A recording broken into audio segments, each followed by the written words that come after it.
Hola, soy Víctor Moya nuevamente y vamos a continuar con difusión facilitada.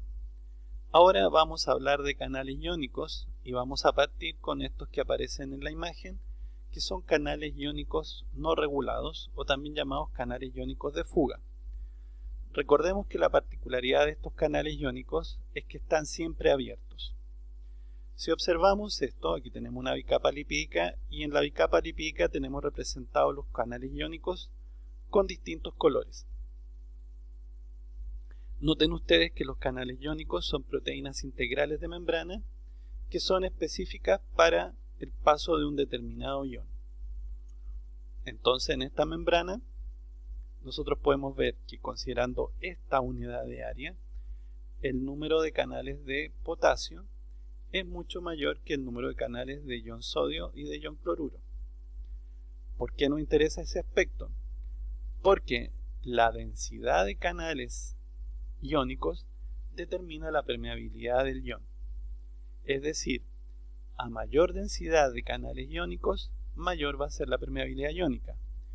Y viceversa, a menor densidad de canales iónicos, menor permeabilidad iónica. Entonces, comparando, dado que la densidad de canales de ion potasio es mayor que la densidad de canales de ion sodio y de ion cloruro, yo voy a decir que esta membrana tiene una mayor permeabilidad al potasio que al sodio y que al ion cloruro. Ahora, si yo comparo la densidad de canales iónicos de ion sodio y de ion cloruro, me voy a dar cuenta que es prácticamente igual y por ende la permeabilidad iónica es igual. ¿Okay? Ahora bien, si analizamos esto y nos vamos a los canales de ion potasio, nos vamos a dar cuenta que el ion potasio se mueve a favor de su gradiente de concentración. Recordemos que el ion potasio está más concentrado en el intracelular y menos concentrado en el extracelular. De esta manera el ion potasio se va a mover a favor de su gradiente de concentración y por lo tanto se va a mover hacia el medio extracelular. Por otra parte, en el caso de los canales de ion sodio, recordemos que el ion sodio está más concentrado en el extra que en el intra y por lo tanto el sodio cuando se mueva a favor de su gradiente de concentración se va a mover hacia el medio intracelular. Algo parecido a lo que pasa con el ion cloruro, que también está más concentrado en el medio extracelular y por ende se va a mover a favor de su gradiente de concentración hacia el medio intracelular. Un aspecto interesante a destacar acá es que al ser tan alta la densidad de canales de ion potasio y por lo tanto al ser tan elevada la permeabilidad del ion potasio, sale mucha carga positiva. Está saliendo mucha carga positiva. Esa salida de carga positiva va a hacer que en esta cara de la membrana se vuelva progresivamente más negativo con respecto a la cara extracelular. ¿Por qué nos interesa eso? Porque esa es la base del concepto de potencial de membrana. Un potencial de membrana es una diferencia de carga entre dos compartimentos separados por una membrana. Entonces, por lo tanto, nosotros ese potencial de membrana puede ser negativo o puede ser positivo. En el caso de la membrana plasmática, el signo depende de la carga predominante en el medio intracelular. Por lo tanto, la salida de potasio, de grandes cantidades de ion potasio, hace que el potencial de membrana en este ejemplo se vuelva negativo. ¿Por qué? Porque empieza a predominar carga negativa en el intra con respecto al extra. Ahora bien, ¿qué roles tendrá en la permeabilidad del ion sodio y al ion potasio? En realidad, poca importancia van a tener porque si bien los canales de ion sodio permiten la entrada de ion sodio, que es carga positiva, los canales de ion cloruro están permitiendo entrar al ion cloruro que tiene carga negativa. Y cuando yo tengo cargas negativas y cargas positivas, estas se encuentran y se anulan mutuamente. Por lo tanto, el efecto neto va a ser mínimo o nulo y por ende lo más importante para entender por qué en este caso el potencial de membrana se vuelve negativo vamos a decir que tiene que ver con la elevada permeabilidad al ion potasio. Y esa sería la explicación del potencial de reposo en muchas células excitables, como una neurona. De hecho, esta imagen representa la membrana plasmática de una neurona, en donde podríamos decir que el potencial de reposo es un potencial de membrana negativo y que se debe a la alta permeabilidad al ion potasio. Se llama potencial de reposo porque es el potencial de membrana que presenta esta célula excitable cuando no ha sido estimulada. ¿Okay? Por ende, la importancia fisiológica de los canales iónicos no regulados es que estos determinan el potencial de reposo de la célula. Son el principal factor que explica el potencial de reposo en una célula excitable. Hay otros factores que ayudan, pero este es el principal factor. Bueno, hemos hablado del gradiente de concentración, sin embargo, lo que determina, en último término, el flujo neto de un ion a través de un canal iónico es lo que llamamos el gradiente electroquímico. Y el gradiente electroquímico es una fuerza neta que resulta de sumar el gradiente químico del ion al gradiente eléctrico de este ion. Para entender esto, veamos el caso de un canal de ion sodio y veamos qué pasa aquí con el gradiente electroquímico del sodio. Si nos fijamos, nosotros sabemos que en el caso del sodio, este está más concentrado en el extra que en el intra. Por lo tanto, debido a esto, el ion sodio se va a mover a favor de su gradiente de concentración hacia el medio intracelular. Por lo tanto, va a haber una fuerza que empuja al ion sodio hacia el medio intracelular. Esta fuerza que empuja al ion sodio hacia el medio intracelular, debido al gradiente de concentración del ion, le vamos a llamar el gradiente químico del ion sodio. ¿Ok? Y en este caso ya hemos visto que apunta hacia el medio intracelular. Por otra parte, vemos que el ion sodio tiene carga positiva. Y en este ejemplo, el potencial de membrana es negativo, dado que hay un predominio de carga negativa en el medio intracelular. Entonces, considerando esos dos aspectos, significa que el ion sodio, debido a su carga y al potencial de membrana, va a tender a ser empujado hacia el medio intracelular, ya que las cargas opuestas se atraen. Como tiene el sodio carga positiva, va a ser atraído por las cargas predominantes negativas en el medio intracelular.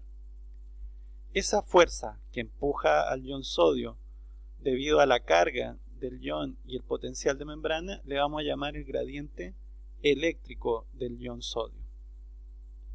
Entonces, en este caso, si nosotros sumamos el gradiente químico al gradiente eléctrico, vamos a obtener lo que se llama el gradiente electroquímico del ion sodio. En este caso, vemos que las dos fuerzas operan en el mismo sentido, por lo tanto la fuerza neta resultante también opera en el mismo sentido. Y lo que nos va a cambiar en la representación es que, en este caso claramente, el grosor de la flecha es mayor, lo que me indica que la magnitud del gradiente electroquímico es mayor que la de cada uno de estos gradientes por separado. ¿Ok? Bueno, ¿hasta cuándo se va a mover el ion sodio hacia el medio intracelular? Hasta que se alcance la condición de equilibrio. ¿Y cuándo se alcanza la condición de equilibrio? Bueno, lo que va a pasar es que a medida que el ion sodio se mueve hacia el medio intracelular, va a ir cambiando tanto el gradiente químico como el gradiente eléctrico.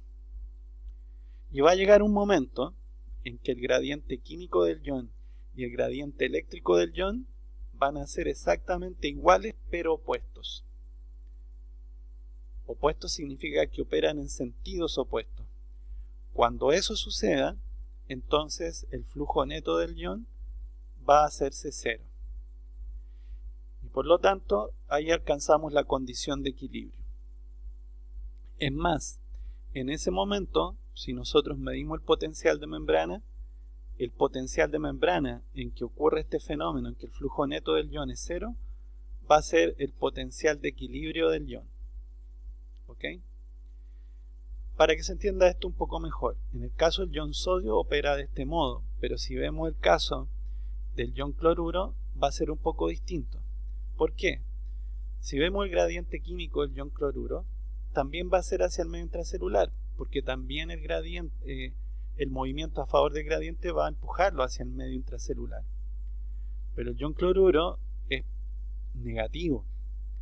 Por lo tanto, si el potencial de membrana fuese negativo, ahí el gradiente eléctrico lo va a empujar, pero en sentido opuesto.